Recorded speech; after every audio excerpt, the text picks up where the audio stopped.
अस्सलाम वालेकुम नाज़रीन, तव्हां ॾिसी रहिया आहियो पारस न्यूज़। शामिल कयो था सिजावल मां अल्ताफ़ पठान जी रिपोर्ट। नौजवान पुट खे ॿिनि पुलिस एहलकारनि ऐं संदसि साथियुनि तशद्दुद कंदे क़त्ल कयो आहे। पुलिस एहलकार गिरफ़्तार करे किन फाहियूं ॾिनियूं वञनि। इंसाफ़ न थियो त प्रेस क्लब अॻियां पाण खे बाहि ॾेई साड़े मारींदुसि।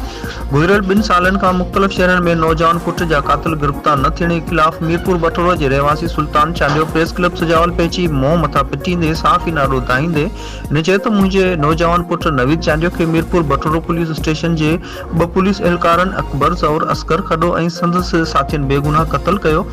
गुज़िरियल 2 सालनि खां क़ातिलनि खे गिरफ़्तार नथो कयो वञे। मक़तूल नौजवान नवीद चांडियो जे पीउ पीउ सुल्तान चांडियो चयो त इंसाफ़ ख़ातिर मुख़्तलिफ़ शहरनि में एहतिजाजी मुज़ाहिरा करे चुको आहियां, कंहिं बि कानून जे रखवाले नोटिस वठण जी तकलीफ़ न कई आहे। हिन चयो त 2 सालनि खां दर दर जा धिका थाबा खाईंदे ऐं हाणे थकिजी पियो आहियां। आख़िर में पीउ Sultan Chandio chief justice supreme court आला इख़्तियारियुनि ऐं SSP सिजावल खां मुतालबो कयो त पुट जा क़ातिल गिरफ़्तार करे मूंसां इंसाफ़ कयो वञे। 15 ॾींहं अंदरि क़ातिल गिरफ़्तार नथा कया वञनि त प्रेस क्लब सिजावल अॻियां पाण खे बाहि ॾेई साड़े मारे छॾींदुसि।